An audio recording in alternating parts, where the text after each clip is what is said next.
ఓం గం గణపతయే నమః. స్వర్ణలక్ష్మీ నమస్తే అస్తు. పరబ్రహ్మ స్వరూపిణి రాజ్యం దేహి ధనం దేహి సర్వకామాంచ దేహి మే. గణపతి మనందరికీ మంచి బుద్ధిని సిద్ధిని సక్సెస్ ఇవ్వాలని చెప్పేసి కోరుకుంటూ, స్వర్ణలక్ష్మి అమ్మవారు మన అందరికీ చక్కగా బ్రహ్మ జ్ఞానాన్ని కలిగించాలని, తద్వారా మనం ప్రతిదాన్ని శోభాయమానంగా చూస్తూ ఎప్పుడు మనకి దుఃఖం అనేది లేకుండా ఉండాలని చెప్పేసి, ఎప్పుడు ఆనందభరితంగా ఉండాలని చెప్పేసి అమ్మవారిని కోరుకుంటూ, అమ్మవారిని అలానే మనందరికీ చక్కగా సమృద్ధిగా ధనాన్ని ఇవ్వాలని చెప్పేసి, భాగ్యాన్ని ఇవ్వాలని చెప్పేసి కోరుకుంటూ, అంతేకాకుండా మనందరికీ రాజ్యం ఖచ్చితంగా ఒక అథారిటీ, పవరు, స్టేటస్, ఒక దర్పం అవన్నీ మనకు అమ్మవారు ఇవ్వాలని చెప్పేసి కోరుకుంటూ, వీటితో పాటుగా సర్వకామార్థ సిద్ధి, మన మనసులో అనుకున్న ముఖ్యమైన కోరికలన్నీ చక్కగా నెరవేరాలని చెప్పేసి అమ్మవారిని మనం కోరుకుందాం. సో మనం జులై మంత్ రాశి ఫలాల గురించి మాట్లాడుకుంటున్నాం కాబట్టి, జులై మంత్ చాలా ముఖ్యమైన అనేక రకాలైన విశిష్టతతో కూడుకొని ఉంది. ఇందులో మనం కొన్ని ముఖ్యంగా చర్చించుకుందాం. ఒకటి, ఈ మాసం వచ్చేటప్పటికి ఫస్ట్ 15 డేస్ నిజ జ్యేష్ఠ మాసంతో ఉంటుంది, తర్వాత ఆషాఢ మాసంతో ఉంటుంది.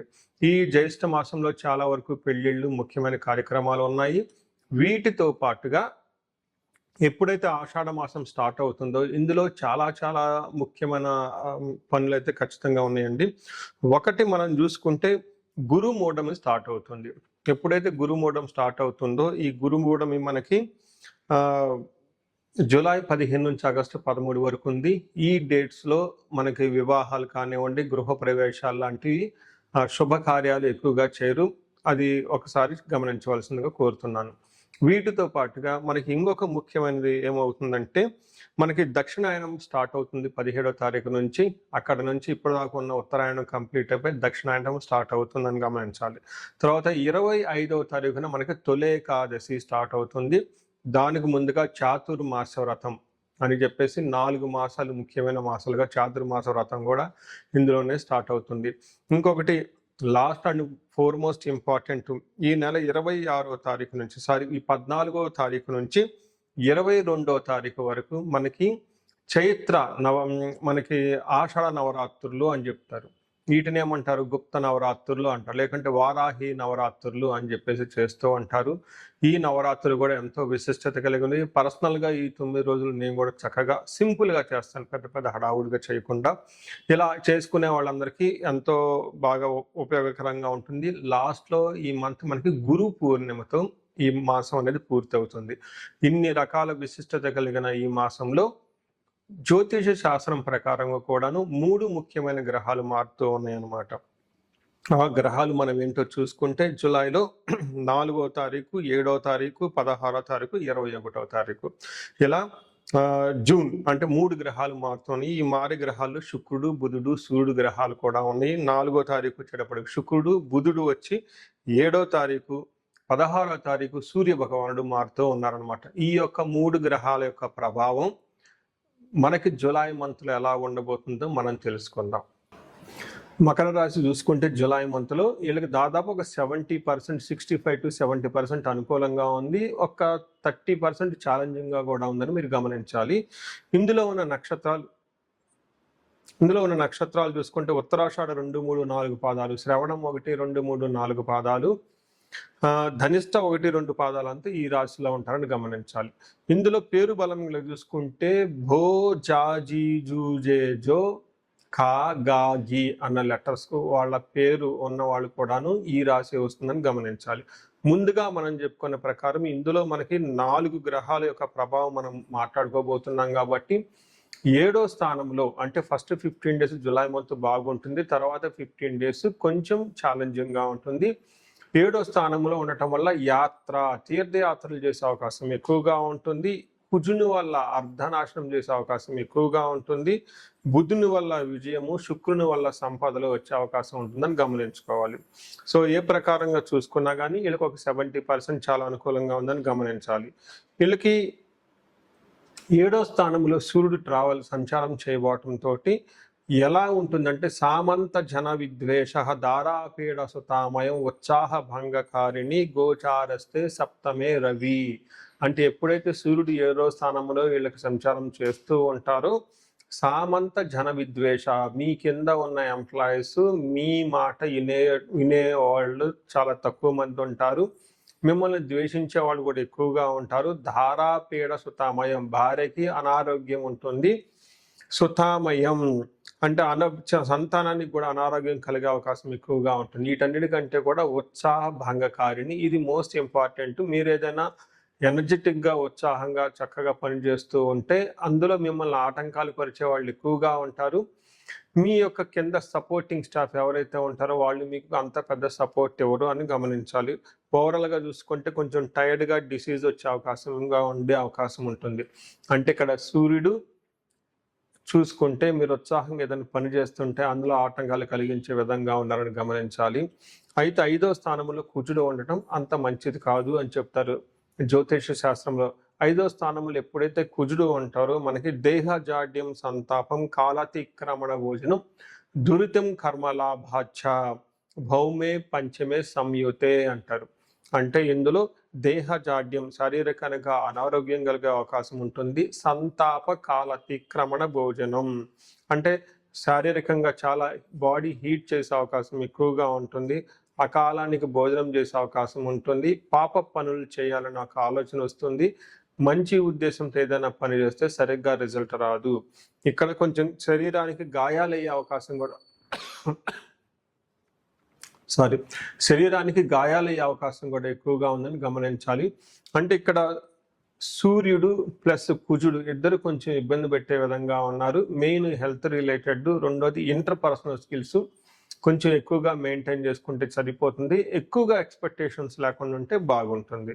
అదేవిధంగా మిగతా ఇప్పుడు చెప్పబోయే 2 గ్రహాలు మాత్రం చక్కగా సపోర్ట్ ఇస్తూ ఉన్నాయి. అందులో బుధుడు 6వ స్థానంలో ఉండటం వల్ల వస్త్రలాభో, ధాన్యలాభో, ధనలాభో, మోక్షపతి అంటారు. అంటే ఈ టైంలో వస్త్రాలు కొనే అవకాశం ఉంటుంది, ధాన్యం ప్రకారం బాగుంటుంది, ధనం బాగుంటుంది. అంతేకాకుండా మనసులో చాలా ధైర్యము ఉంటుంది. అంతేకాకుండా వాహనో సంసారం అని చెప్తూ ఉంటారు. ఇందులో ఏమవుతుందంటే జనాల పేరు, జయము, సుఖము, శాంతి, చక్కగా ధన బుద్ధి, ధనబలము అంత చక్కగా ఉందని గమనించుకోవాలి. అయితే 8వ స్థానంలో శుక్రుడు ఉండటం ఇది కూడా మంచిది. 8వ స్థానంలో ఎప్పుడైతే శుక్రుడు ఉంటారో వీళ్ళకి దుఃఖనాశ, మహాసౌఖ్యం, బంధుమిత్ర సమాగమ, రాజదర్శనం, అర్ధప్రాప్తి, రష్టమే గురుగునందనే అని చెప్తారు. అంటే 8వ ఇంట్లో ఎప్పుడైతే శుక్రుడు ఉంటారో వీళ్ళకి మహాసుఖాలు కలుగుతూ ఉంటాయి. దుఃఖనాశనం, అప్పటిదాకా ఏదైనా విషయంలో బాధించబడుతూ ఉంటే ఆ దుఃఖం పోతుంది. రాజదర్శనం, పై అఫీషియల్ని కలుస్తూ ఉంటారు. ధన ప్రాప్తి ఉంటుంది. బంధువులతోటి, మిత్రులతోటి చక్కగా కలిసి ఉండే ఒక మంచి యోగ్యత కలిగి ఉందని గమనించాలి. అయితే నక్షత్రం ప్రకారం చూసుకుంటే నక్షత్రాల వారిగా కూడా వీళ్ళకి చాలా చక్కగా ఉంది. ఉత్తరాషాఢ, శ్రవణం, ధనిష్ట నక్షత్రాలు ఇందులో ఉంటాయి. అందులో ఉత్తరాషాఢ నక్షత్రం చూసుకుంటే వీళ్ళకి ధన ప్రాప్తి, జయము, రాజ్య లాభము, వస్త్ర లాభము చూపిస్తూ ఉంటుంది. అంటే ఈ టైంలో వీళ్ళకి ఒక కొత్త ఆపర్చునిటీ వచ్చే అవకాశం ఎక్కువగా ఉంటుంది. ధనహీనత, దరిద్రము, కొంచెం ధనానికి కూడా ఇబ్బంది పడే అవకాశం కనిపిస్తుంది ఈ నక్షత్రం వాళ్ళకి. శ్రవణం నక్షత్రం వాళ్ళకి రాజ్య లాభము, జయము, ధన ప్రాప్తి అంటే ఖచ్చితంగా ఒక ప్రమోషన్ కానీ వృత్తిరీత్యా ఉన్నతంగా వెళ్ళే అవకాశం ఎక్కువగా ఉంటుంది. రోగము, దరిద్రము, ఫైనాన్షియల్గా ఇబ్బంది పడే అవకాశం ఉంటుంది. ధనుష నక్షత్రం వాళ్ళకి అగైన్ వీళ్ళకి కొంచెం ఈ నక్షత్రం వాళ్ళు కొంచెం జాగ్రత్తగా ఉండాలి. వీళ్ళకి ధన ప్రాప్తి బాగుంది, జయప్రదంగా ఉంటుంది. కానీ కలహము, బంధనము, రోగము ఉంటుంది. అంటే ఇక్కడ గొడవలు అవటం, తద్వారా హెల్త్ కాంప్లికేషన్స్ ఉండే అవకాశం ఉంటుంది. రెండోది బంధించబడినట్లుండే పరిస్థితి కూడా ఉంటుంది. ఏదో ఒక ఆపర్చునిటీ వస్తుంది, దాంట్లో ముందుకెళ్తే బాగుంటుంది, వెనక్కి వెళ్తే బాగుంటుంది, ఏదైనా చేస్తే బాగుంటుందా, బాగుంటుందా, ఇలా రకరకాల ఆలోచనలు వచ్చే అవకాశం కూడా ఉంటుంది. కాబట్టి వీటన్నిటిని గమనించుకొని ధనిష్ట నక్షత్రం వాళ్ళు కొంచెం జాగ్రత్తగా ఉంటే సరిపోతుంది. వీటితో పాటుగా వేరే విధంగా లత్తలో ఎలాంటివి లేవు కాబట్టి ఒక రకంగా 65 to 70% చాలా అనుకూలంగా ఉంది. కొన్ని విషయాల్లో మాత్రం జాగ్రత్తగా ముందు చెప్పుకునే విధంగా జాగ్రత్త తీసుకుంటే బాగుంటుంది.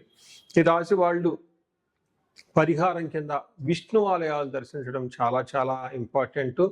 ఆదివారం కానీ వెంకటేశ్వర స్వామి గుడి కానివ్వండి, రామాలయం కానివ్వండి, ఎనీ విష్ణు ఆలయాలు దర్శించడం చాలా ఇంపార్టెంట్.